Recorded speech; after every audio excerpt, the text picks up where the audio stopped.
This river used to be the cleanest river in Amami-Oshima. Now it looks like cement, concrete. And I don't think anything can survive all these poor little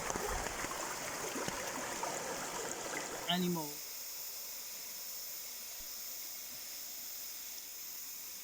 What a catastrophe. This is the Katoku River. Never seen this before. It happened a few times apparently, but here,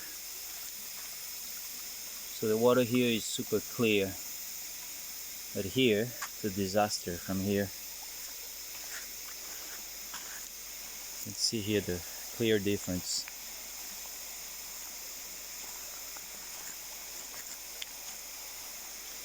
Wow. Oh, this is really bad. The rocks, I'm gonna clean this rock. There's some deposition of some kind of sediment, very fine powder. Maybe it's cement, maybe it's concrete. I'm not sure what it is, but it's gray.